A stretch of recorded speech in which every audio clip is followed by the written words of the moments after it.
Oke, Assalamualaikum warahmatullahi wabarakatuh. Izinkan kami dari kelompok 5 beranggotakan Anissa Wulansari, kemudian saya sendiri Ari Widianto dan Reza Agustiana. Untuk beberapa menit ke depan, izinkan kami mempresentasikan materi yang berupa perubahan di dalam manajemen teknologi. Oke, masuk ke slide pertama, yakni mengapa kita perlu mempelajari manajemen teknologi. Menurut saya sangat simpel, jawabannya adalah bisnis.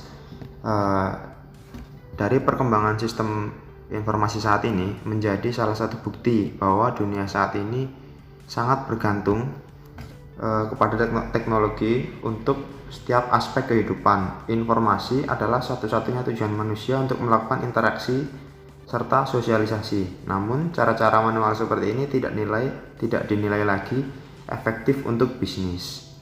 Saat ini, informasi manajemen telah menjadi model praktis secara efisien dan memperlancar jalannya proses aktivitas dalam sebuah perusahaan, dan tidak dipungkiri bahwa sistem membuat segala sesuatu lebih mudah dicapai. Misalnya, untuk mengetahui beberapa penjualan yang dicapai dalam sehari, suatu perusahaan tidak mungkin menghitung satu-satu barang yang dijual atau dengan cara yang manual. Mungkin dengan cara yang paling efektif adalah dengan melakukan sistem informasi manajemen untuk memberikan data transaksi jual beli dalam waktu tertentu. Apa itu manajemen teknologi? Mungkin manajemen teknologi merupakan sebuah kajian atau bahasan yang menghubungkan disiplin ilmu rekayasa atau teknik, ilmu pengetahuan, dan manajemen dalam menempatkan perancangan, pengembangan, dan implementasi kemampuan untuk membentuk dan menyelesaikan tugas operasional dan strategis perusahaan.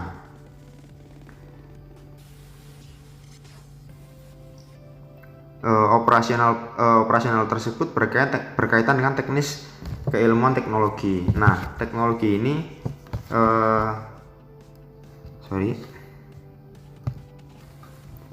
terbagi menjadi dua jenis, yakni teknologi yang tangible atau yang tampak, itu berupa tool dan produk itu sendiri. Kemudian yang kedua ada intangible, itu yang tidak nampak, itu berupa metode dan sistem.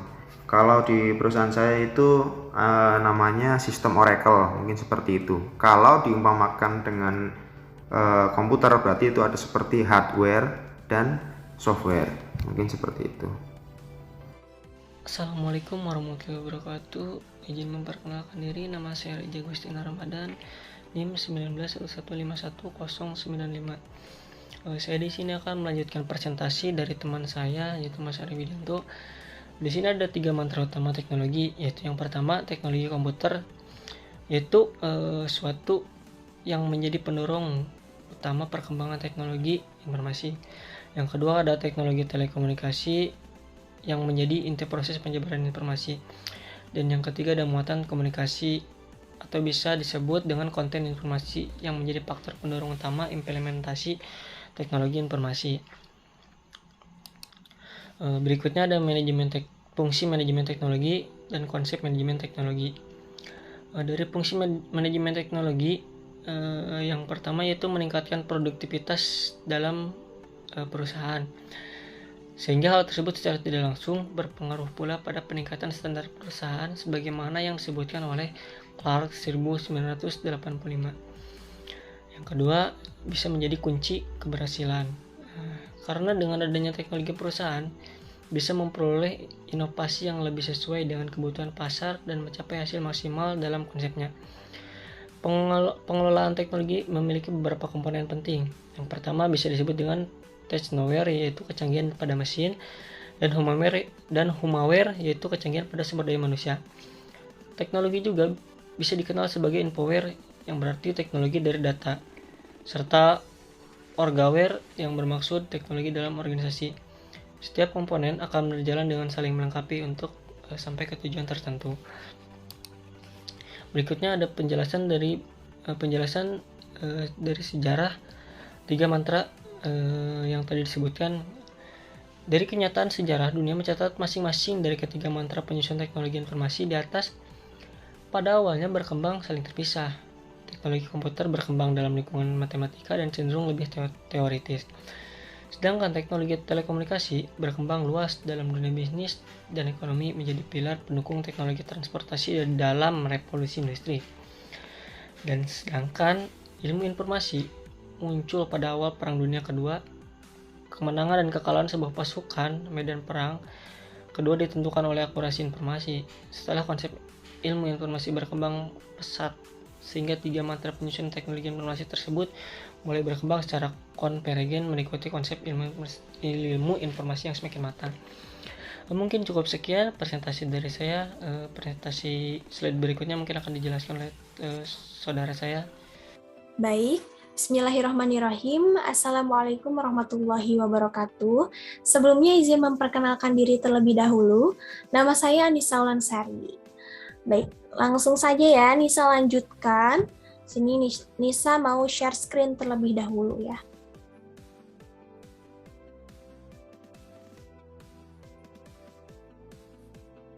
Baik teman-teman, jadi tadi untuk penjelasan terkait dengan apa sih itu manajemen teknologi, kemudian perubahannya seperti apa. Nah, di sini Nisa akan memberikan contoh terkait dengan perkembangan teknologi di bidang komunikasi.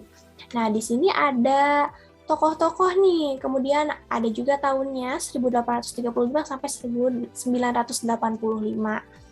Nah, perkembangan teknologi komunikasi ini juga mengalami kemajuan yang pesat ya teman-teman. Jadi dari mulai ditemukannya telegraf atau bisa disebut sistem komunikasi jarak jauh ya pada tahun 1835, kemudian telepon pada tahun 1876, kemudian sambungan telepon jarak jauh menggunakan satelit pada tahun 1952. Nah, itu merupakan perkembangan teknologi ya teman-teman. Itu salah satu contohnya di bidang komunikasi. Dan sebenarnya masih banyak lagi untuk contoh-contoh lainnya ya. Jadi segitu pesatnya ya perkembangan teknologi yang ada di dunia ini. Nah, dengan adanya manajemen teknologi juga akan semakin terorganisir ya, akan semakin terstruktur gitu ya dengan adanya manajemen teknologi. Nah, di sini Nisa mau jelasin juga terkait dengan siklus hidup teknologi. Nah, perubahan teknologi kan melahirkan inovasi-inovasi ya, inovasi-inovasi baru gitu. Nah, ini melalui tahapan-tahapan. Yang pertama itu ada penemuan ilmiah yang dihasilkan dari penelitian dasar atau dasar research. Kemudian yang kedua, ada gagasan teknis dari suatu penelitian aplikasi atau apply research. Kemudian yang ketiga nih, yang ketiga itu ada dikembangkannya sesuai dengan informasi ekonomi dari teknis yang ada atau development process. Kemudian yang keempat ada pengetahuan ini akan dipelajari lebih mendalam atau learning process sehingga melahirkan inovasi-inovasi yang berbentuk mesin dan peralatan, proses produksi dan produk ya. Jadi ini merupakan siklus hidup teknologi. Nah, ada nih yang terakhir. Yang terakhir itu adalah inovasi akan mengalami proses adaptasi atau adaptation proses ya. Dalam suatu investasi teknologi sehingga dapat memenuhi standar teknis, produktivitas, kinerja ekonomi, dan pengaruh sosial dalam proses penyebaran teknologi. Nah, itu ya. Jadi siklus hidup teknologinya. Kemudian bisa mau jelasin juga nih terkait dengan konsep manajemen teknologinya tuh apa sih gitu kan. Nah, ada dua. Jadi yang pertama itu teknologi selama ini dipahami dalam spektrum yang luas gitu ya. Jadi konsepnya itu seperti itu. Yang kedua ada teknologi sebatas kreasi dan aplikasi seperti ilmu pengetahuan dan penelitian keteknikan. Kemudian yang terakhir adalah kesimpulan ya. Kesimpulannya adalah Management of Technology atau MOT ya, Management of Technology atau manajemen teknologi lah ya, adalah bagaimana suatu organisasi mengelola teknologi dan manajemen secara integratif untuk mencapai keunggulan kompetitif. Dan manfaatnya dari manajemen teknologi ini sangatlah besar, teman-teman. Jadi, kita sebagai mahasiswa juga harus sadar akan perkembangan-perkembangan yang sangat cepat. Jadi, kita juga harus terus mengembangkan diri ya, terutama dalam bidang manajemennya gitu ya.